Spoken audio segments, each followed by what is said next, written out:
Hello, I'm Victor, and we are here today answering question 7 of the AS Media, which is looking back at your preliminary task. What do you feel you've learned in the progression from it to full production? Joining me today is Thomas Hewitt and Hello. Abel Clark. Yeah. Okay, I'll have Abel start. First of all, Abel, what do you think you've learned from the progression? How have you progressed from the start preliminary task? Well, I think one thing that I found is much more important than I thought it would be is timing. Because in the preliminary task, it only took a short amount of time to film it. It just took half an afternoon to film it, and then that just as long to edit it, because we weren't putting that much effort into it. And then for the main task, we took so long out there filming, about Weekends after weekends. 2 months worth of afternoons just each Sunday just filming, and then the editing took so much longer than I thought. I spent a day from 11 in the morning till 11 at night just finishing off the editing, so that's one thing I felt.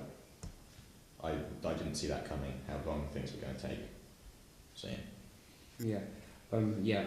Thomas, you would anything? I found, again, on Abel's point of the time of the editing, it takes a seriously long amount of time. And it's a very important process of the final product, as it's what all of your effort of the weeks before, of preparing it, filming it, and then taking it back to the class to piece it all together.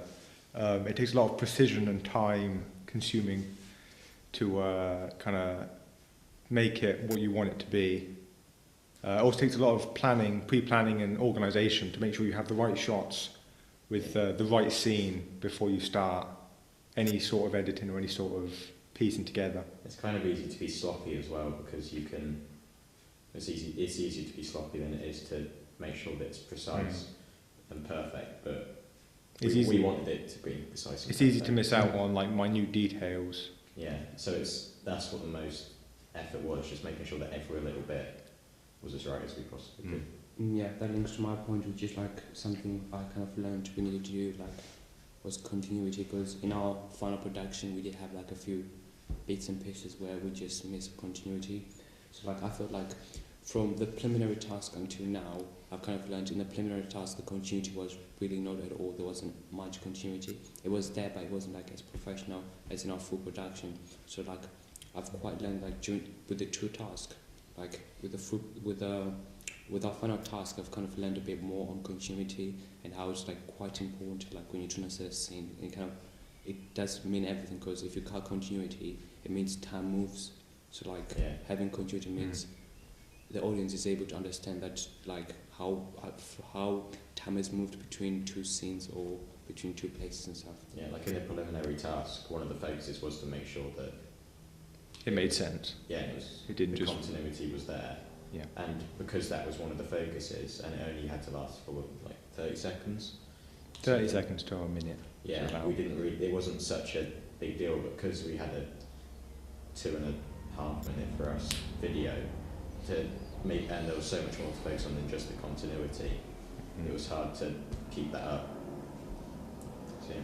Along with with the continuity, it's the filming, the way you film things, in the way that where you place the camera can potentially screw up the continuity. Because when you have a camera in one shot, and then you say, oh, I think this might be an inventive shot over here, you might get a different kind of scenery, which makes it look like he's somewhere completely different, even though within reality he's in exactly the same place.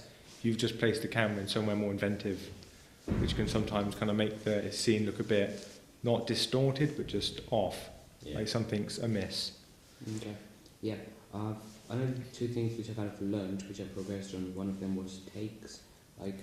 When you're filming, it was always good to have many takes, because we did film some takes, but we also had to go refilm some of ours because the takes we'd done were not quite as correct, and we kind of found that quite useful. That when we'd done many takes, we could easily choose which one was the best out of the ones we'd done. Yeah, because some of our shots were just awful compared to ones. It gives you the opportunity to make a choice between oh, that one was good, but that one's better because it's less shaky. Or there was a panning shot where we did it about 4 or 5 times, and about 3 of them were quite shaky. The 2 of them were really smooth, so if we didn't Yeah. do that, then we'd have to go back. If and we make did the sure single it's shot, you would have one single shaky shot, and trying to recreate the same scenario that we had on that day Yeah. would have been near impossible, depending on the weather.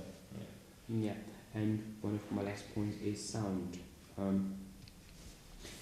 We like took the sound we used in our final production.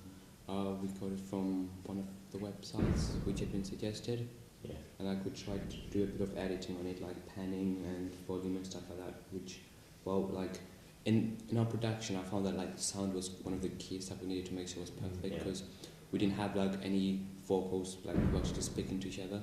So we needed to kind of have something to replace that, which was the sound which we had, which I thought in the end in the production it was quite done well compared to my How build the tension of the scene and the shot that we had. That background music. Like when you just watched it without sound, it was kind of like, oh, there's something there, but there's not that oomph that the sound gives it.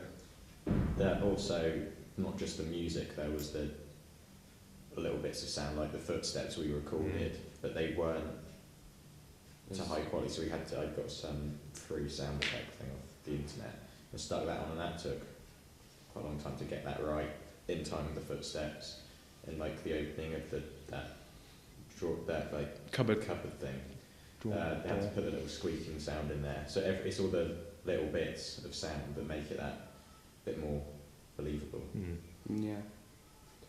My final point is the actual planning and pre-production of the whole thing was like in the preliminary task we only really did a storyboard to plan, and there wasn't really that much planning involved, just where we were it was easy to find somewhere to shoot and everything. But with the main task you really had to think about, is this location going to be suitable for the film? Yeah, like is it going to show? Going to work? Is it going to show like the scenery, like in our case, we wanted a post-apocalyptic kind of scene area, and if we'd just done it in like a standard suburban village, Yeah, that you wouldn't have been able to tell. it would have been like, oh, well, there's cars, they look alright. There's nothing that gives you the influence that it's like there's been massive war or there's been apocalyptic kind of events that have caused the place just to become like rubble and mess. Well, I think that's about it really. Like, if I had to like close with one thing which I've really learned is time. Really, it takes timing. really long time to film. Like, I didn't really expect us to be out there for 2 months trying to get stuff. Like, I expected at maximum about a 10 week. hours of editing, and I spent Way more. in one sitting, like plus 20 odd more hours. and So especially in that cold weather, we had to be like hands freezing cold out there. Because like we got much cold, and then like we had to the colder we got, like it kind of led up to like making us do things much quicker. Yeah, and the kind of the cold didn't help the kind of like the length of time, because the colder you got, the more shots you had to retake because you were shaking, and then the more shots you had to take, the longer it took, and eventually just kind of all tumbled into like take a good hour or two to film like a single shot. Well, that is us. We've just answered question 7 of the AS Media question. Thank you. It was Victor Mignane. Thomas Hewitt. Mabel Clark. Thank you. Goodbye. Goodbye.